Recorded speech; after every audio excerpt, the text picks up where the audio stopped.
नमस्कार दोस्तों, स्वागत है आपका हमारे इस यूट्यूब चैनल में जिसका नाम है वीके विशु।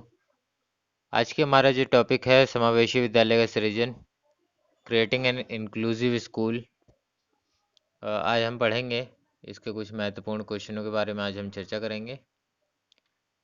तो जो भी चैनल पर नए हैं वो चैनल को सब्सक्राइब कर लें, साथ ही साथ बेल आइकन बटन को भी दबा लें ताकि हमारी आने वाली अपडेट आपको मिलती रहे। तो हमारा फर्स्ट क्वेश्चन है, learning disabled children differ from mentally retarded children in that विकलांग बच्चों को सीखना मानसिक रूप से मंद बच्चों से भिन्न होता है।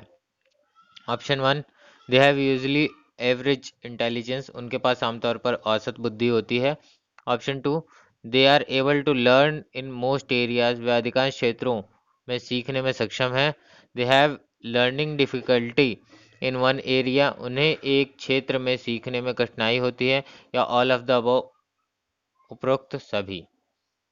तो दोस्तों, विकलांग बच्चों को सीखना मानसिक रूप से मंद बच्चों से सीखना इस तरीके से भिन्न होता है क्योंकि उनके पास औसत औसत बुद्धि भी होती है विकलांग बच्चों के पास में, जो नॉर्मली बच्चों के साथ पास भी होती है।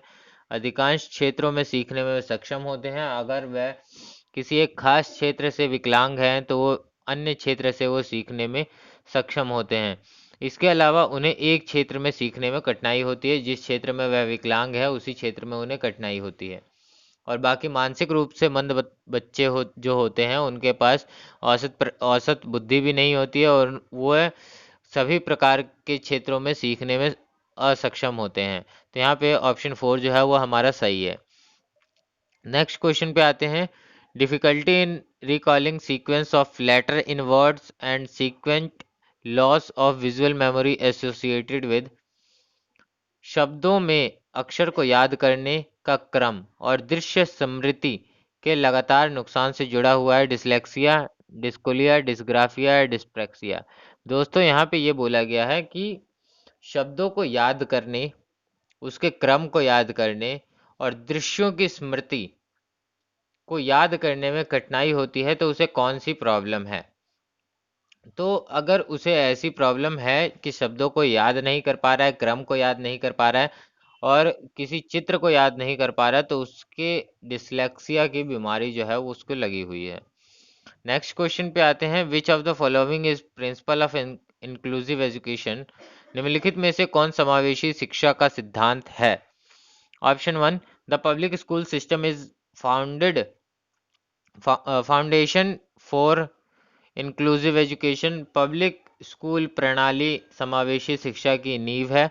Option two, all student have the right to receive a public education in the regular classroom, सभी छात्रों को नियमित कक्षा में एक सार्वजनिक शिक्षा प्राप्त करने का अधिकार है।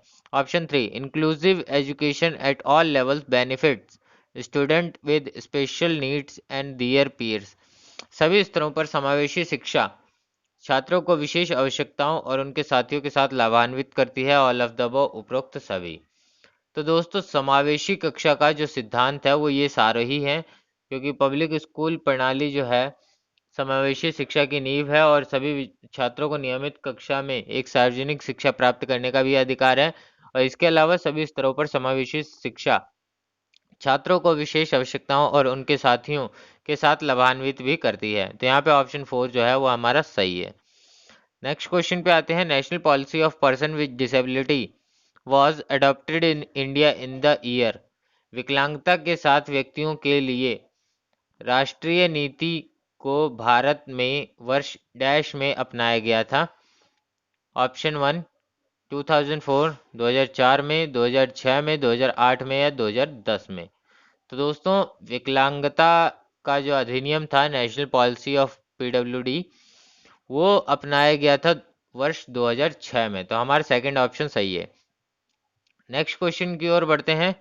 नेक्स्ट क्वेश्चन है हमारा, the government of India formulated the dash which deal with physical educational and economic rehabilitation of person with disabilities, Bharat सरकार ने डैश की रचना की जो विकलांग व्यक्तियों के शारीरिक, शैक्षिक और आर्थिक पुनर्वास से संबंधित है।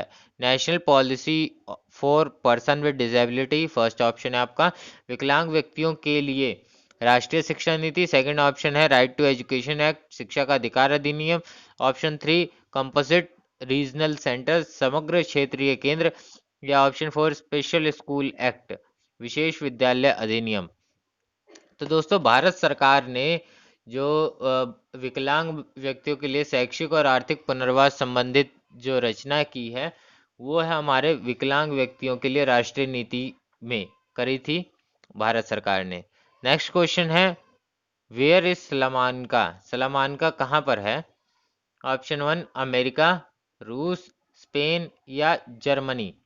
तो दोस्तों सलामानका जो है वो स्पेन में है, तो हमारा ऑप्शन थ्री जो है वो सही है। नेक्स्ट क्वेश्चन है the purpose of Salamanca meets was, Salamanca मिलने का उद्देश्य क्या था? Furthering the objective of inclusive education, setting of new separate schools for special children, both one and two and none of this. यानी समावेशी शिक्षा के उद्देश्यों को आगे बढ़ाना, ऑप्शन टू विशेष बच्चों के लिए नए और अलग स्कूलों का निर्माण करना, या ऑप्शन थ्री एक और दो दोनों, या इनमें से कोई नहीं। तो दोस्तों सलामानका के मिलने का जो मेन उद्देश्य था वो था समावेशी शिक्षा के उद्देश्यों को आगे बढ़ाना, तो ऑप्शन एक हमारा सही है। नेक्स्ट क्वेश्चन पे आते हैं which of the following proclamation were set by Salamanca statement and action for framework, Salamanca statement और फ्रेमवर्क के लिए कार्यवाही द्वारा निम्नलिखित उद्घोषणा की स्थापना की गई थी। Option one every student should must get his basic education, प्रत्येक छात्र को अपनी बुनियादी शिक्षा प्राप्त करनी चाहिए। Every child has unique needs, हर बच्चे की अनोखी ज़रूरतें होती हैं। थर्ड ऑप्शन है education plan must be deserve, शिक्षा योजनाएं विविध होनी चाहिए। ऑल ऑफ दिस, ये सभी। तो दोस्तों सलामानका स्टेटमेंट में जो इसकी कार्यवाही की रूपरेखा हुई थी, framework of action, action for framework, इसमें किस चीज की बात उद्घोषणा करी गई थी? तो उसमें इन सभी की घोषणा करी गई थी कि प्रत्येक छात्र को अपनी बुनियादी शिक्षा प्राप्त करनी चाहिए, हर बच्चे की अनोखी जरूरतें होती हैं, शिक्षा योजना अलग अलग तरीके की होनी चाहिए। तो हमारा ऑप्शन फोर जो है वो सही है, ये सभी। नेक्स्ट क्वेश्चन पे आते हैं। नेक्स्ट क्वेश्चन है हमारा कि he person with disability act 1995, विकलांग व्यक्ति अधिनियम 1995 है। Option one an act to give effective to the proclamation on the full participation and equality of the people with disabilities in the Asian and Pacific region, Asia और प्रशांत क्षेत्र में विकलांग लोगों की पूर्ण भागीदारी और समानता पर उद्घोषणा को प्रभावी करने के लिए एक अधिनियम। Option two an act to give effect to the proclamation to provide extra right to the people with disabilities in the Asian and Pacific region, एशियाई और प्रशांत क्षेत्र में विकलांग लोगों को अतिरिक्त अधिकार प्रदान करने के लिए उद्घोषणा को प्रभावी बनाने के लिए एक अधिनियम। Option three both one and two, एक और दो दोनों, या नन ऑफ दिस, इनमें से कोई नहीं। तो विकलांगता व्यक्ति अधिनियम क्या है इसके बारे में बात करी गई है, तो वो है एशियाई और प्रशांत क्षेत्र में विकलांग लोगों की पूर्ण भागीदारी और समानता पर उद्घोषणा को प्रभावी बनाने के लिए अधिनियम। तो हमारा ऑप्शन फर्स्ट जो था वो सही था। नेक्स्ट क्वेश्चन पे आते हैं which of the following characteristics are found in a gifted children, निम्नलिखित विशेषताओं में से कौन सा एक गुण एक गिफ्टेड बच्चे में पाए जाते हैं? Option one have large vocabulary, शब्दावली काफी व्यापक है। ऑप्शन टू एक्सप्रेस क्यूरियोसिटी, जिज्ञासा व्यक्त करने वाला। सेल्फ क्रिटिकल, आत्म आलोचनात्मक, या ऑल ऑफ दिस, ये सभी। तो दोस्तों जो एक गिफ्टेड चाइल्ड होता है उसके अंदर ये सारी बातें जो है, विशेषताएं जो है वो पाई जाती हैं। शब्दावली उसकी बड़ी होती है, जिज्ञासापूर्ण होता है और आत्मालोचक होता है। तो ऑप्शन फोर हमारा सही है। नेक्स्ट क्वेश्चन पे आते हैं which of the following is not an education provision for gifted children. निम्नलिखित में से गिफ्टेड बच्चों के लिए शैक्षिक प्रावधान नहीं है। Option 1, give them extra homework, उन्हें अतिरिक्त होमवर्क देना। ऑप्शन 2, एक्सेप्ट दियर सुपीरियरिटी, उनकी श्रेष्ठता को स्वीकार करना। Option 3, engage them in peer tutoring, उन्हें सहकर्मी ट्यूशन में संलग्न करना। या option 4, arrange special school for gifted, उपहार मतलब गिफ्टेड चिल्ड्रनों के लिए विशेष स्कूल की व्यवस्था करना। तो दोस्तों निम्नलिखित में से गिफ्टेड बच्चों के लिए शैक्षिक प्रावधान नहीं है, तो उसके लिए है उन्हें अतिरिक्त होमवर्क देना, उन्हें नॉर्मल होमवर्क दे सकते हैं।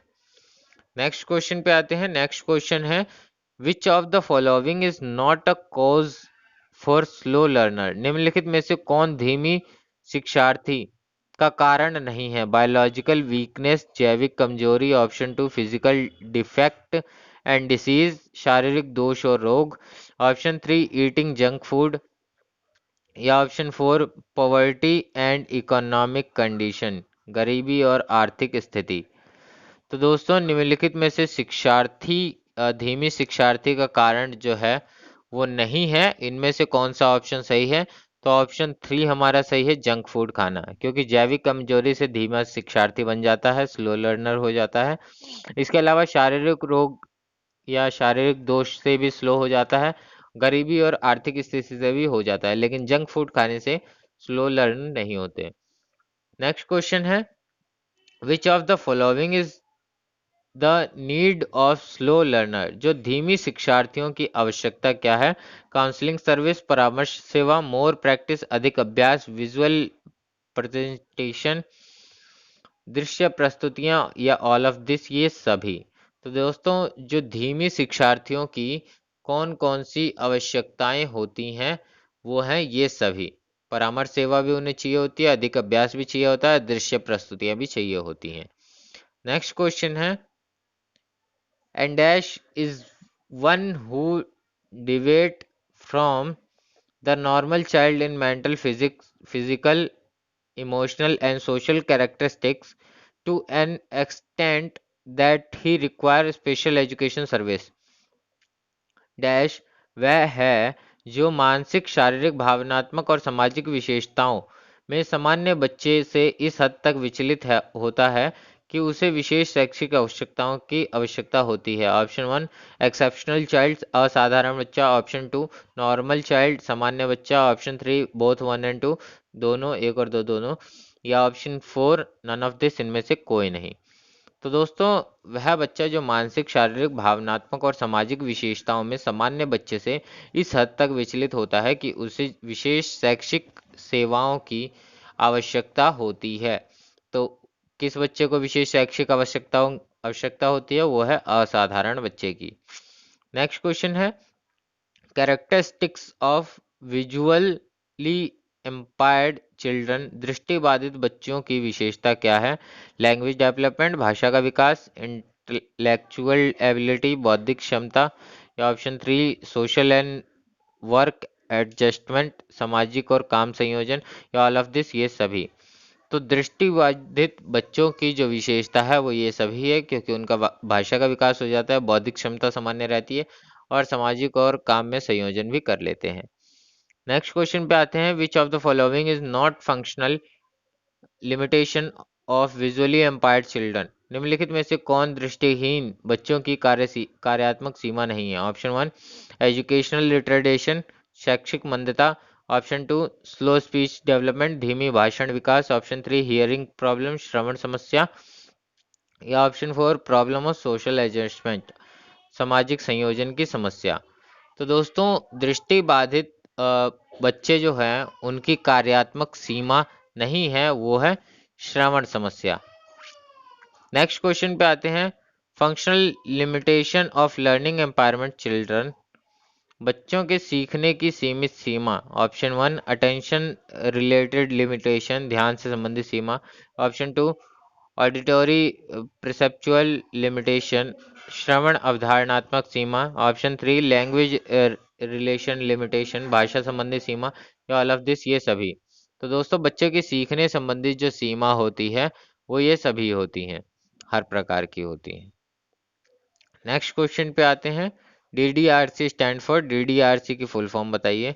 डिस्ट्रिक्ट डिसेबिलिटी रिहेबिलिटेशन सेंटर, जिला विकलांगता पुनर्वास केंद्र। Option 2 Delhi disability rehabilitation centre, Delhi विकलांगता पुनर्वास केंद्र।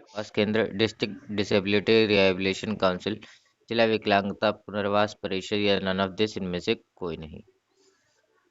दोस्तों इसका सही जवाब है ऑप्शन 1, जिला विकलांगता पुनर्वास केंद्र, district disability rehabilitation centre.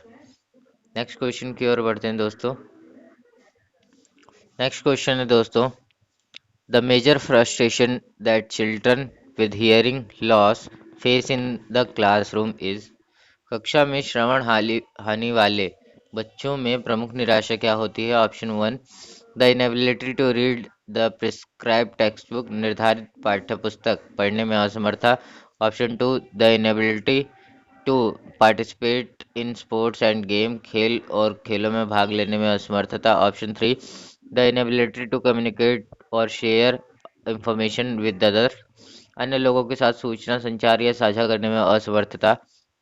Option 4, the inability to take examination with other student, अन्य छात्रों के साथ परीक्षा देने में असमर्थता। तो दोस्तों क्योंकि वह सुन नहीं सकते तो उनके अंदर किस प्रकार की समस्या आएगी? तो वह अन्य लोगों के साथ सूचना संचार या साझा करने में असमर्थता होते हैं। नेक्स्ट क्वेश्चन है, a special education required which of the following elements. Special शिक्षा, विशेष शिक्षा के लिए निम्न तत्वों की आवश्यकता होती है। स्पेशल करिकुलम, ट्रेंड प्रोफेशनल्स, शिक्षित पेशेवर, इंफ्रास्ट्रक्चरल फैसिलिटीज, अवसंरचनात्मक सुविधाएं, या ऑल ऑफ दिस, ये सभी। दोस्तों स्पेशल शिक्षा के लिए, विशेष शिक्षा के लिए इन सभी चीज़ों की आवश्यकता होती है। तो हमारा ऑप्शन 4 जो है वो सही है। नेक्स्ट क्वेश्चन पे आते हैं, which type of education is practice of educating student with special needs in the regular classes during the specific time period based on their skills. किस प्रकार की शिक्षा छात्रों को उनके कौशल के आधार पर विशिष्ट समय अवधि में नियमित कक्षाओं में विशेष आवश्यकताओं के साथ शिक्षित करने का अभ्यास है? ऑप्शन 1, मेनस्ट्रीमिंग एजुकेशन, मुख्य धारा की शिक्षा। ऑप्शन 2, एक्सक्लूसिव एजुकेशन, अनन्य शिक्षा। ऑप्शन 3, इंक्लूसिव एजुकेशन, समावेशी शिक्षा। ऑप्शन 4, इंटीग्रेटेड एजुकेशन, एकीकृत शिक्षा। तो दोस्तों किस प्रकार की शिक्षा छात्रों को उनके कौशल के आधार पर विशिष्ट समय अवधि में नियमित कक्षाओं में विशेष आवश्यकता के साथ शिक्षित करने का अभ्यास है? वो है मुख्य धारा की शिक्षा में। नेक्स्ट क्वेश्चन की ओर बढ़ते हैं दोस्तों। तो हमारा नेक्स्ट क्वेश्चन है, dash education is exclusion of all the students who are not able to fit in the curriculum or in school setting of any reason। Dash शिक्षा की उन सभी छात्रों का बहिष्कार है जो पाठ्यक्रम में या किसी भी स्कूल से कारण से स्कूल की सेटिंग में फिट नहीं हो पा रहे हैं। ऑप्शन 1, मेन स्ट्रीमिंग एजुकेशन, मुख्य धारा की शिक्षा। ऑप्शन 2, एक्सक्लूसिव एजुकेशन, अनन्य शिक्षा। ऑप्शन 3, इंक्लूसिव एजुकेशन, समावेशी शिक्षा। या ऑप्शन 4, इंटीग्रेटेड एजुकेशन, एकीकृत शिक्षा। तो दोस्तों इसका सही जवाब है कि शिक्षा उन सभी छात्रों के बहिष्कार कर रही है तो यह है अनन्य शिक्षा में, क्योंकि इसमें जो है सब बच्चों को एक साथ नहीं पढ़ाया जाता, जबकि हर बच्चों को अलग अलग तरीके से पढ़ाया जाता है। विच of the following is not a type of neurological disorder. निम्नलिखित में से कौन सा एक प्रकार का न्यूरोलॉजिकल विकार नहीं है? आत्मकेंद्रित, अल्जाइमर, टॉरेट सिंड्रोम, डिसलेक्सिया। किस प्रकार का न्यूरोलॉजिकल विकार नहीं है? वो है डिसलेक्सिया। नेक्स्ट क्वेश्चन पे आते हैं दोस्तों। नेक्स्ट क्वेश्चन हमारा, RTE 2009 act is based on which article of constitution in India. RTE 2009 act अधिनियम के भारत के संविधान के किस अनुच्छेद पर आधारित है? ऑप्शन 1, आर्टिकल 45, अनुच्छेद 45, अनुच्छेद 43, अनुच्छेद 15 या अनुच्छेद 73। तो दोस्तों आरटीए 2009 का जो एक्ट है वो हमारा अनुच्छेद 45 पर आधारित है। नेक्स्ट क्वेश्चन पे आते हैं। According to the act, children of which age group will be provided free and compulsory education. भारतीय अधिनियम के अनुसार किस आयु वर्ग के बच्चों को मुफ्त और अनिवार्य शिक्षा प्रदान की जाएगी? ऑप्शन 1 7 से 14 साल, 6 से 14 साल, 14 साल तक या 10 साल तक। तो दोस्तों किस अधिनियम के अनुसार मुफ्त शिक्षा जो है किस आयु वर्ग के बच्चों को प्रदान की जाएगी? वो थी 6 से 14 वर्ष के बच्चों को। नेक्स्ट क्वेश्चन पे आते हैं। Elementary education covered education from class to class. पूरक शिक्षा में कक्षा से कक्षा तक शिक्षा शामिल है। कक्षा 5 तक, कक्षा 8 तक, कक्षा 6 तक या उपरोक्त सभी। दोस्तों यहाँ पूरक शिक्षा में कौन सी कक्षा से कक्षा तक शिक्षा शामिल है? वो है 6 to 8 तक। 6ठी से 8वीं तक हमें पूरक शिक्षा जो है वो पढ़ाई जाती है। नेक्स्ट क्वेश्चन है। As per act, private and specified category school shall admit dash percentage children belonging to weaker section and disadvantages group in class। अधिनियम के अनुसार निजी और निर्दिष्ट श्रेणी के स्कूल प्रथम श्रेणी में कमजोर वर्ग और वंचित समूह से संबंधित डैश प्रतिशत बच्चों को स्वीकार करेंगे। इसकी प्रतिशतता कितनी होगी? वो है 25%।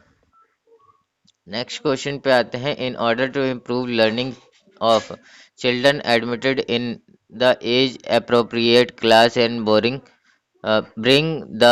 bring them to level of their classmate, there is a provision of। उचित आयु वर्ग में भर्ती हुए बच्चों के सीखने में सुधार लाने और उनके कक्षा के साथियों के स्तर तक लाने के लिए क्या प्रावधान है? रिमीडियल टीचिंग, उपचारात्मक शिक्षण, स्पेशल ट्रेनिंग, विशेष प्रशिक्षण, मल्टी ग्रेड ट्रेनिंग, बहुग्रेड शिक्षण या ऑल ऑफ अबव, उपरोक्त सभी।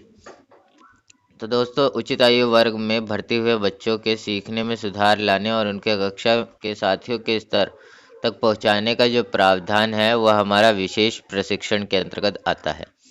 नेक्स्ट क्वेश्चन की ओर बढ़ते हैं। नेक्स्ट क्वेश्चन है। What is the full form CRCS?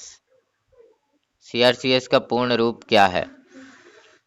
Council of rehabilitation centre, पुनर्वास केंद्र परिषद, कंपोजिट रीजनल सेंटर, समग्र क्षेत्रीय केंद्र, कंपोजिट रीजनल काउंसिल, समग्र क्षेत्रीय परिषद, काउंसिल्स ऑफ रीजनल सेंटर, क्षेत्रीय केंद्रों की काउंसिल परिषद। तो दोस्तों इसका सही जवाब है कंपोजिट रीजनल सेंटर। हमारा सेकंड ऑप्शन जो है वो सही है। नेक्स्ट क्वेश्चन है दोस्तों। हाल ही में कितने CRC बनाए गए? How many new CRC made recently?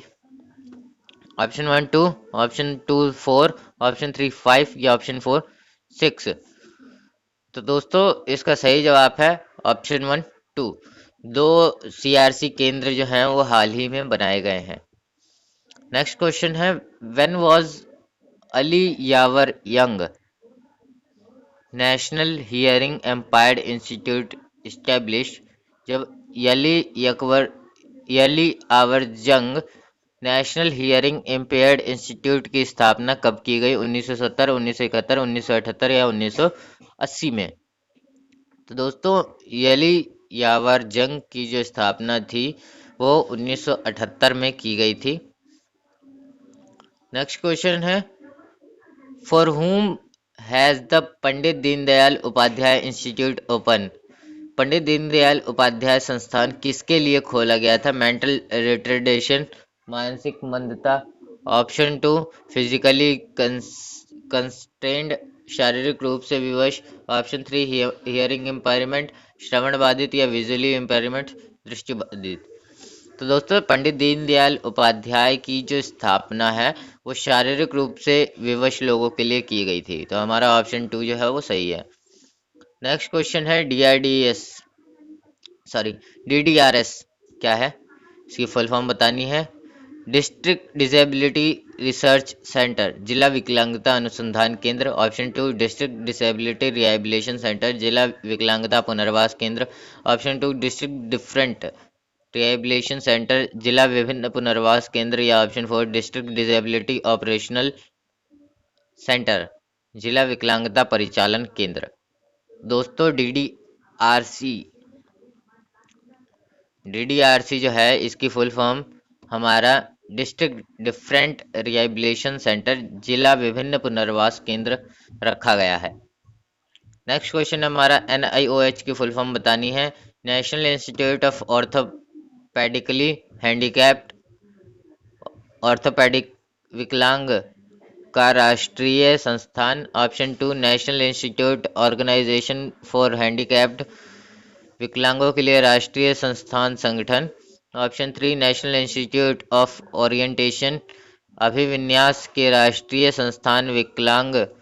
या ऑप्शन फोर है, national institute of orientation handicapped अभिविन्यास के राष्ट्रीय विकलांग संस्थान। या option four, none of this, इनमें से कोई नहीं। तो दोस्तों NIOH की जो फुल फॉर्म है वो ऑप्शन फर्स्ट है, national institute of orthopedically handicapped, orthopedic विकलांगों का राष्ट्रीय संस्थान। नेक्स्ट क्वेश्चन पे आते हैं।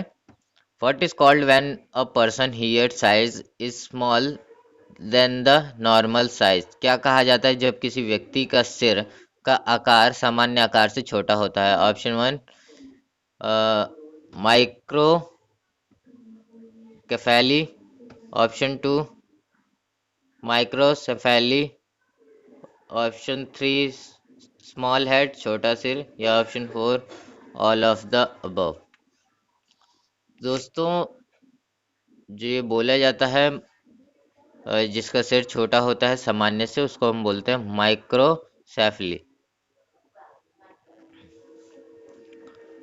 नेक्स्ट क्वेश्चन है, what is the normal size of human head, मानव शरीर का सामान्य आकार क्या है। 20 इंच, 21 इंच, 22 इंच या 23 इंच।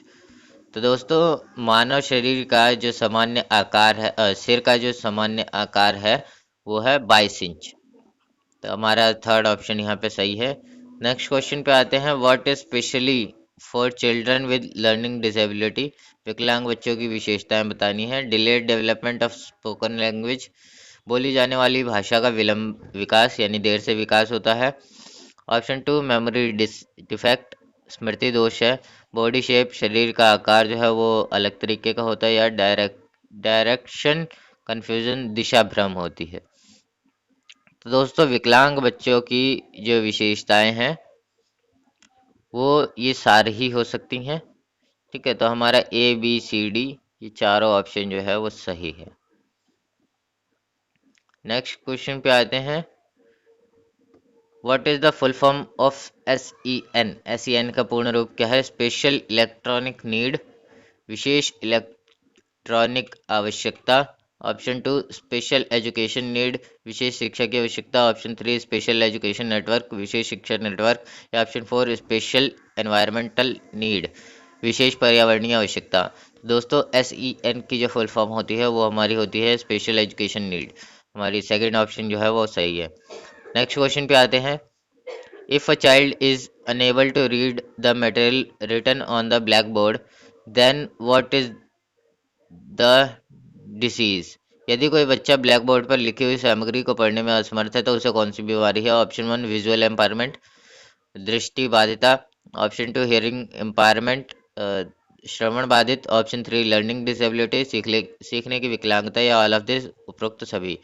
तो दोस्तों क्योंकि ब्लैक बोर्ड पे सामग्री जो है वो पढ़ने में असमर्थ है तो यानी वो दृष्टि बाधित है।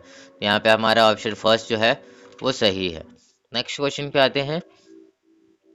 नेक्स्ट क्वेश्चन है, by what method can the disabled children be identified, विकलांग बच्चों की पहचान किस पद्धति से की जा सकती है। ऑप्शन वन, ऑब्जर्वेशन मेथड, अवलोकन विधि। ऑप्शन टू, एप्टीट्यूड टेस्ट, व्यवहार का परीक्षण। ऑप्शन थ्री, अचीवमेंट टेस्ट, उपलब्धि परीक्षण। या ऑप्शन फोर, इंटेलिजेंस टेस्ट, खुफिया परीक्षण। तो विकलांग बच्चों की दोस्तों हमें यहाँ पहचान करनी है, तो वो उनकी उपलब्धि परीक्षण से पता चलेगा कि किस क्षेत्र में, किस विशेष क्षेत्र में वो विकलांग है। नेक्स्ट क्वेश्चन है, who gave social learning theory? सामाजिक शिक्षण सिद्धांत किसने दिया? पियाजे, स्किनर, बंडूरा या पावलोव?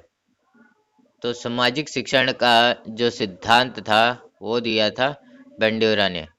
तो हमारा ऑप्शन 3 जो है वो सही है। नेक्स्ट क्वेश्चन पे आते हैं, which of the following is true according to Albert Bandura social learning theory? निम्नलिखित में से कौन एल्बर्ट बंडूरा के सामाजिक शिक्षण सिद्धांत के अनुसार सही है? Option 1, model is principle way for children to learn. Modelling बच्चों के सीखने का एक सिद्धांत है। Option 2, an unresolved crisis can harm a child. एक अनसुलझा संकट एक बच्चे को नुकसान पहुंचा सकता है। Option 2, cognitive development is independent of social development. संज्ञानात्मक विकास सामाजिक विकास से स्वतंत्र है।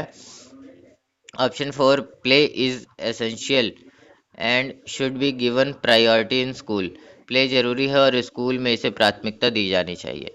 तो सीखने का सिद्धांत जो था, सामाजिक शिक्षण का सिद्धांत, वो इनमें से क्या होना चाहिए? तो एल्बर्ट बंडूरा के अनुसार खेलना जरूरी है और स्कूल में इसे प्राथमिकता दी जानी चाहिए, ये इन्होंने बोला था। नेक्स्ट क्वेश्चन है, what is the combination of giftness? उपहार का संयोजन क्या है? High motivation, high commitment and high talent. उच्च प्रेरणा, उच्च प्रतिबद्धता, उच्च प्रतिभा। High ability, high talent, high commitment. उच्च क्षमता, उच्च प्रतिभा, उच्च प्रतिबद्धता। Option 3, high talent, high creativity, high memory. उच्च प्रतिभा, उच्च रचनात्मकता, उच्च स्मृति। Option 4, high ability, high creativity and high commitment. उच्च क्षमता, उच्च रचनात्मकता, उच्च प्रतिबद्धता। तो दोस्तों उपहार संयोजन का जो क्या है इनमें से, तो ये हमारा है ऑप्शन 4, उच्च क्षमता, उच्च रचनात्मकता और उच्च प्रतिबद्धता। नेक्स्ट क्वेश्चन पे आते हैं, dash is father of psychoanalysis? मनोविश्लेषण के जनक कौन है? कार्ल जंग, एरिक एरिक्सन, जैक्स लेकन या ऑप्शन 4 सिगमंड फ्रायड? मनोविश्लेषण के जनक जो हैं वो कौन है? तो दोस्तों इसका सही जवाब है सिगमंड फ्रायड। सिगमंड फ्रायड ने मनोविश्लेषण के ऊपर जो है वो बात अपनी बोली थी। नेक्स्ट क्वेश्चन है, children that are different from one another in term of physical characteristic and learning disability is term as? बच्चे जो अलग हैं के संदर्भ में एक दूसरे से शारीरिक विशेषताओं और सीखने की क्षमता को इस प्रकार कहा जाता है, विकलांग बच्चे, असाधारण बच्चे, सामान्य बच्चे या औसत बच्चे। तो दोस्तों ऐसे बच्चे जो दूसरे से अलग हैं, शारीरिक विशेषताएं और सीखने की क्षमता जो है उनकी अलग अलग है, तो उनको क्या कहा जाएगा? असाधारण बच्चे। नेक्स्ट क्वेश्चन है, what characteristics fall in the category of exceptionality? क्या विशेषताओं में आते हैं असाधारणता की श्रेणी में? ऑप्शन 1, मानसिक मध्यता, मेंटल रिटार्डेशन। ऑप्शन 2, उपहार गिफ्टनेस। ऑप्शन 3, रचनात्मक प्रतिबद्धता, क्रिएटिव टैलेंट या option 4 all of the above, उपरोक्त सभी। तो दोस्तों कौन सी विशेषताओं में आते हैं जो असाधारण बच्चे हैं? वो है इन सभी विशेषताओं में आते हैं। मानसिक मंदता के भी हो सकते हैं, गिफ्टेड चिल्ड्रन भी हो सकते हैं और रचनात्मक प्रतिभा भी हो सकती है उनमें। नेक्स्ट क्वेश्चन है, any disorder of the nervous system is called? किसी भी विकार तांत्रिक तंत्र से जो जुड़ा है उसे क्या कहा जाता है? Neurological disorder. Option 2, learning disability और सीखने की विकलांगता। ऑप्शन 3, ऑर्थोपेडिक एम्पायरमेंट, हड्डियों की जो विकार हैं वो, या नन ऑफ दिस, इनमें से कोई नहीं। तो दोस्तों किसी भी विकार तंत्रिका तंत्र जो होती है, तंत्रिका तंत्र से जो जुड़ा होता है उसे हम बोलते हैं neurological disorder.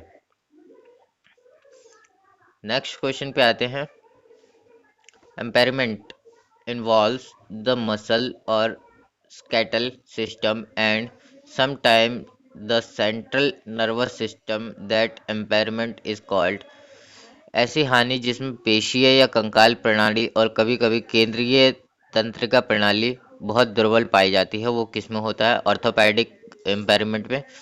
Option 2, locomotive disability.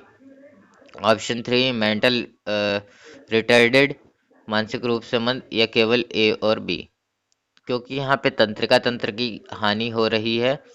ठीक है दोस्तों, तो यहाँ पे जो आपका सही जवाब होगा वो है ऑप्शन डी, केवल ए और बी। ऑर्थोपेडिक यानी हड्डियों से जुड़ी, और लोकोमोटिव, लोकोमोटिव मतलब संचालन में, जो भी हमारे हाथ पैर का संचालन होता है उसमें जो विकलांगता होती है वो हमारी कंकाल प्रणाली और पेशीय, इसके अलावा तंत्रिका तंत्र से भी जुड़ा होता है।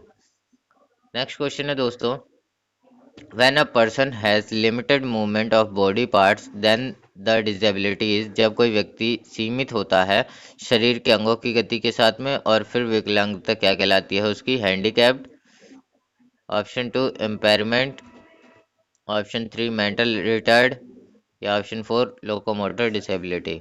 यानी जब कोई व्यक्ति शरीर के अंगों की गति के साथ में विकलांग होता है और सीमित होता है वहीं तक, तो उसको क्या बोलते हैं हम? लोकोमोटर विकलांगता।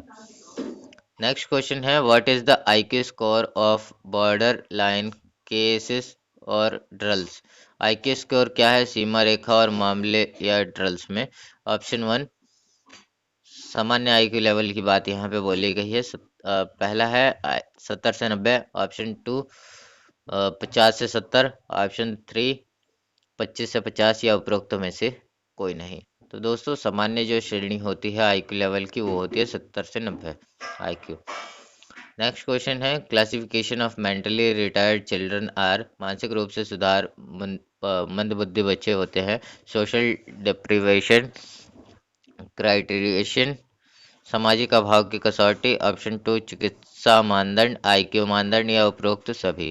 तो मानसिक रूप से जो सुधारात्मक बच्चे होते हैं वो ये सभी होते हैं। नेक्स्ट क्वेश्चन की ओर बढ़ते हैं। नेक्स्ट क्वेश्चन हमारा, is a state of incomplete development of mind that the patient is incapable of leading an independent life dash एक स्थिति है जो अधूरा विकास मन का रोगी है, अग्रणी में समर्थ और जीवन स्वतंत्रता नहीं होना चाहता। तो उसे कौन सी हानि है? दृश्य हानि, सुनवाई हानि, मानसिक मंदता, या उपरोक्त सभी? तो दोस्तों उसको जो है वो मानसिक मंदता है, वो अकेले नहीं रह सकता। नेक्स्ट क्वेश्चन है दोस्तों, कॉजेस ऑफ एम्पायर्ड विजन, प्रभावित दृष्टि के क्या कारण हो सकते हैं? वंशानुगत, पर्यावरणीय कारक, ए और बी दोनों, या उपरोक्त में से कोई नहीं। दोस्तों अगर आपकी दृष्टि बाधिता है या किसी चीज़ से प्रभावित है तो उसके क्या कारण हो सकते हैं? तो वंशानुगत कारण भी हो सकता है, पर्यावरणीय कारक भी हो सकते हैं। तो यहाँ पे हमारा थर्ड ऑप्शन जो है वो सही है। तो दोस्तों आज की क्लास हमारी यहीं ख़त्म होती है। अगर ये वीडियो पसंद है तो लाइक शेयर और सब्सक्राइब जरूर करते, धन्यवाद।